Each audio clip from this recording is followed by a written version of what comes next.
Good evening and welcome. My name is Eric Nelson. I'm the Executive Director and CEO here at the National Nordic Museum, and it's a great privilege and honor to welcome all of you. It's an even greater privilege and honor to welcome His Excellency Sauli Niinisto, President of the Republic of Finland. And this is a historic moment. This is the first time a president of Finland has visited the Pacific Northwest, and we're honored to have you here at the National Nordic Museum. We're so delighted to have you. For those that weren't there this morning, we were also delighted to host President Niinisto for the first joint session by a head of state at the Washington State Legislature. Really pleased that you took time to come visit us and also to share some thoughts. And I think they've helped me frame some of the questions that I have to explore with you tonight. I think you spoke clearly about the Ukraine conflict and some of the historic parallels. And I was left sort of with the question, we're 1 year into this, where do we go from here? How does this end for us? I wish I only knew, but what has happened during the last year is something that we couldn't imagine. So something impossible took place. And that is, quite an experience for my generation, for younger generations in Europe, here too. We learned to live in a peaceful world where things go always for the better. And then suddenly we find massive warfare in middle of Europe. That would have been unbelievable if we were talking here a couple of years ago that something such could happen. So it has changed our thinking and, our world too. What will happen next, it's very difficult to estimate. It seems now that the warfare is, not moving that much, but we have heard from many sources that during the springtime, Ukraine might try to push Russians away, and on the other hand, Russians are telling, or some intelligence are telling that Russians might try to do and go deeper into Ukraine. At the end, whatever might happen, Ukraine has to have a just peace, a peace they accept.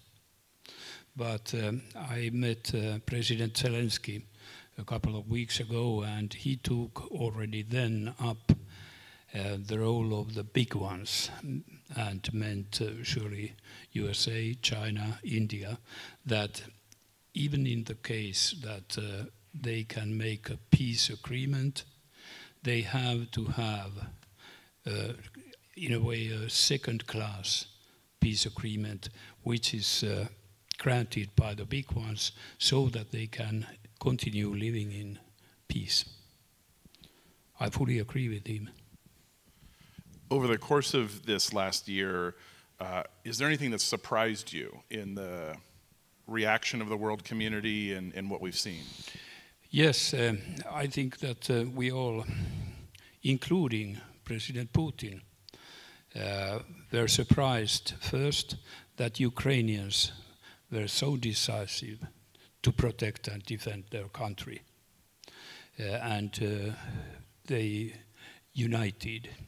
But the second surprise was the Western world, like we want to us call, how clear it was that we all go to help Ukrainians.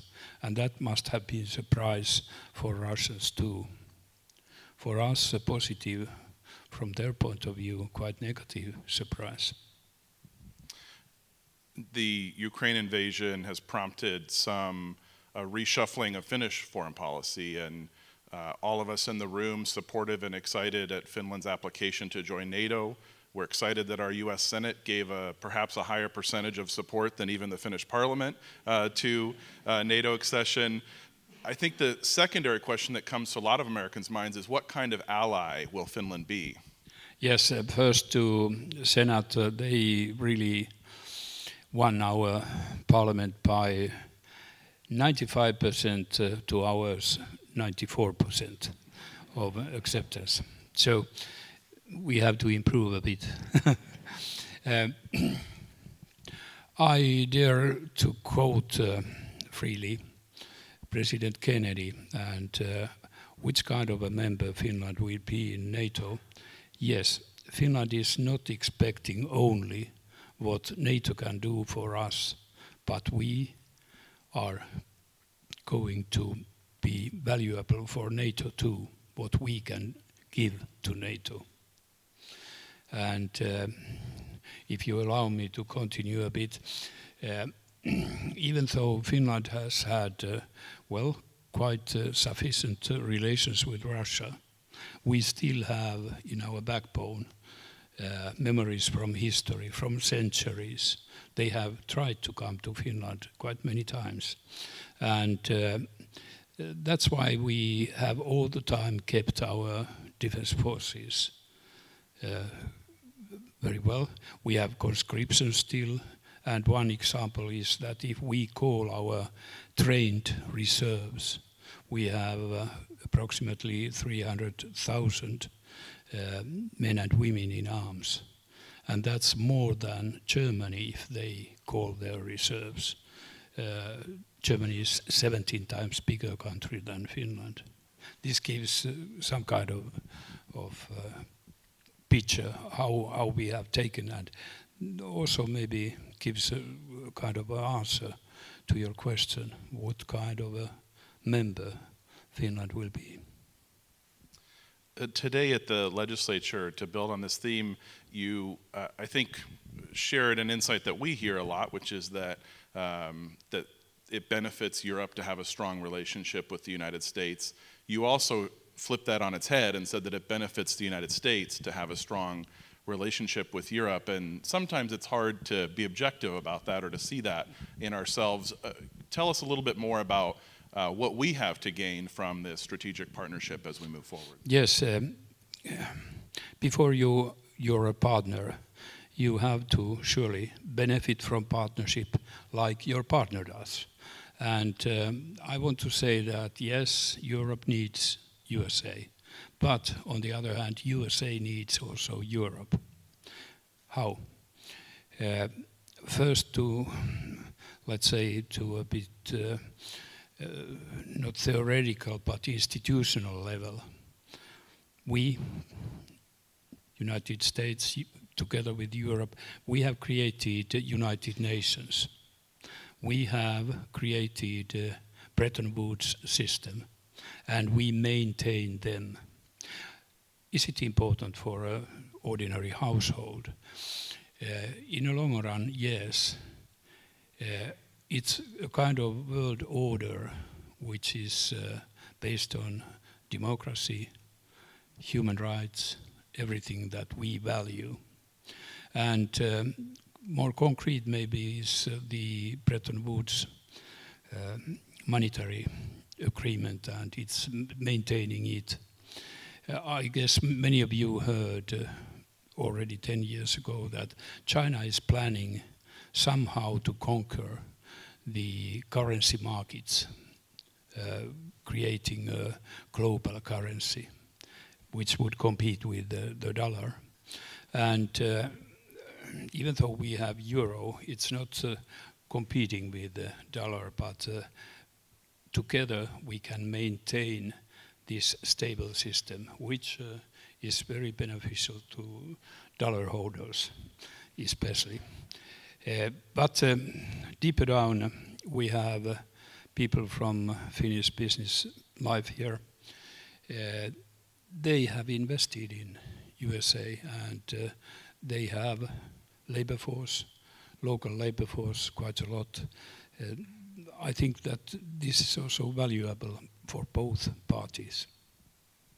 We do have a number of business leaders in the audience, and in American business we talk about the elevator pitch. What's the short pitch for your company or your concept? And What's the elevator pitch for Finland in 2023? I have used two cartoons from USA newspapers. First one from 1930s. It was a cartoon telling that the only country paying its debts to USA was that tiny Finland. What does it actually tell? It tells a lot of Finnish mindset. It tells that you can rely on Finland. You can rely on Finnish people. Just simply so. The other one, the cartoon that dates back to 1940s, there was a bear trying to enter to Finland. You know, Russians have these bears. And somehow it never succeeded. What does it tell from Finland and Finnish people?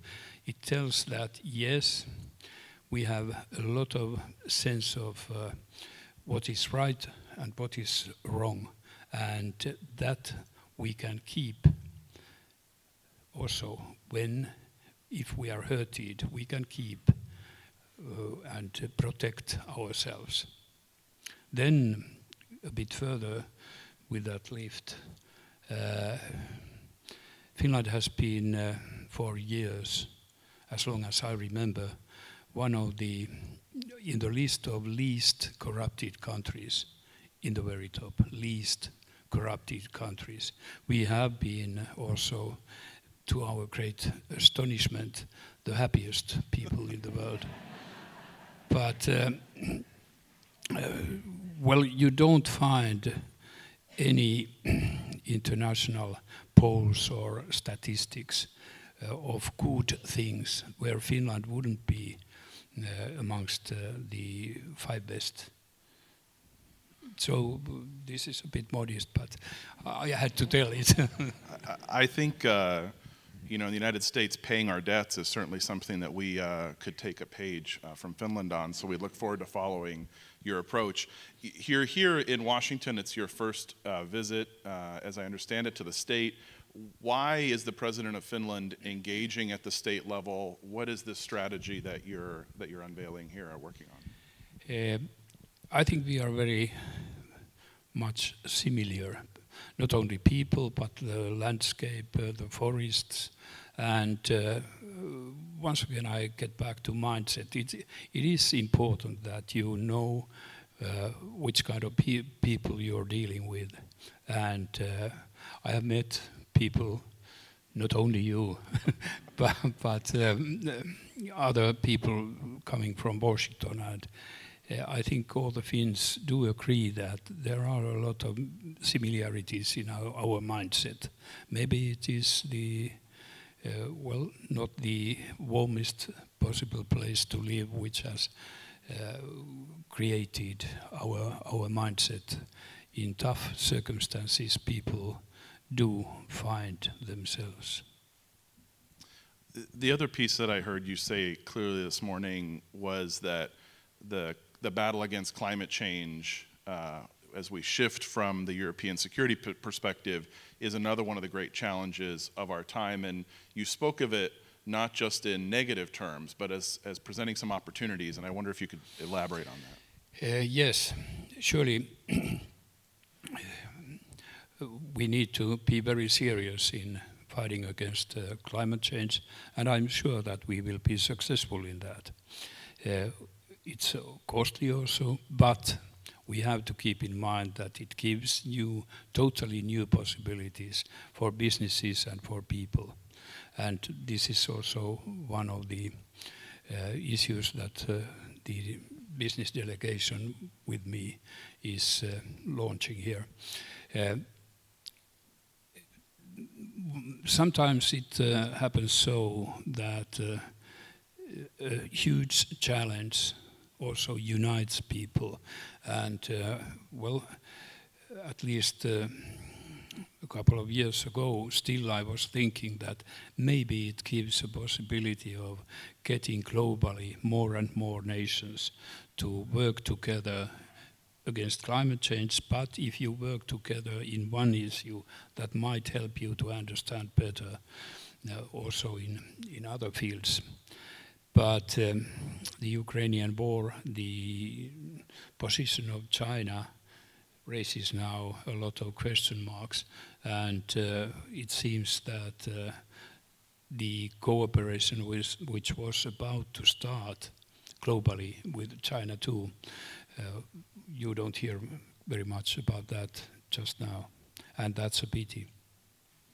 I think a lot of us here on the Pacific Rim are looking across the Pacific at China and wondering sort of what their positioning is in all of this. Do you have any insights for us as we forge our relationships moving forward around what is the Beijing government's perspective? Where are we headed? I do not have any specific information about that, but I have been pointing out with my colleagues in Europe, and I asked also your President Biden, what he thinks about if we start in Europe sending a message to Beijing that if you want to spoil your reputation finally in Europe, in eyes of ordinary people, so do support Russia. But if you want to have at least once a positive signal, then get out of that. And